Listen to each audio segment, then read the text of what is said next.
আমার তৃতীয় শ্রেণীর প্রিয় ছাত্রছাত্রীরা, তোমরা নিশ্চয়ই একটা ছবি দেখতে পাচ্ছ এবং একটা বাণী লেখা আছে, to find your self think for your self Socrates. অর্থাৎ নিজেকে জানো, নিজেকে চিন্তা করে নিজেকে আবিষ্কার করো। এই ছিল মহান দার্শনিক সক্রেটিসের কথা। এই সক্রেটিস ছিলেন প্রাচীন গ্রিসের এক দার্শনিক। কেউ তর্ক করে জয়ী হতে পারতেন না তার সঙ্গে। তিনি খুব বিনয়ী ছিলেন, বলতেন কিছুই জানি না আমি, যেসব প্রশ্ন আমার মনে জাগে তারই উত্তর আমি খুঁজে বেড়াই। তিনি গ্রিসের এথেন্সের পথে ঘাটে ঘুরে বেড়াতেন, অচেনা অজেনা নানা লোকের সঙ্গে নানা বিষয়ে তিনি যুক্তিপূর্ণ আলোচনা করতেন। তার কথা মানুষ মন দিয়ে শুনত। তিনি বাণী দিয়ে গেলেন পৃথিবীর মানুষের জন্যে। তিনি বললেন, বাণীটা তোমরা কোট করো, জ্ঞানী পুণ্য। তাহলে কি বললেন সক্রেটিস? সক্রেটিস বললেন জ্ঞানী পুণ্য। তাই তিনি এর সঙ্গে আরও বললেন, তাই সকলকে শিক্ষা দেওয়া দরকার। শিক্ষার আলোতে অন্যায় পালিয়ে যাবে,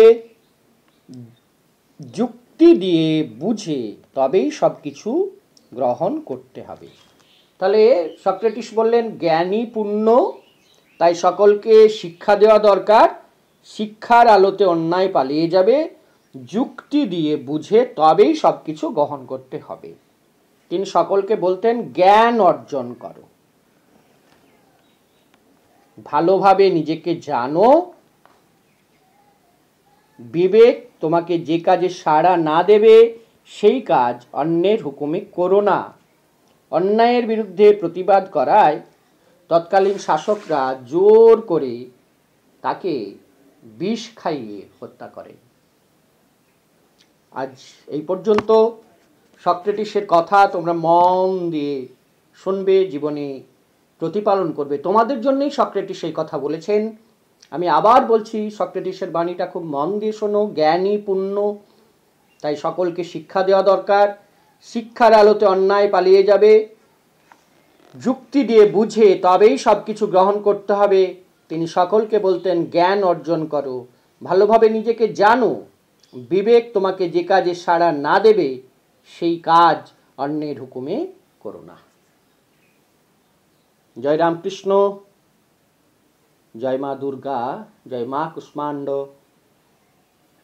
সবাই ভালো থেকো, আনন্দে থেকো, পূজা ভালো করে কাটিও, সাবধানে থেকো, মা বাবার কথা শোনো, আর মনে রেখো জ্ঞানই পুণ্য।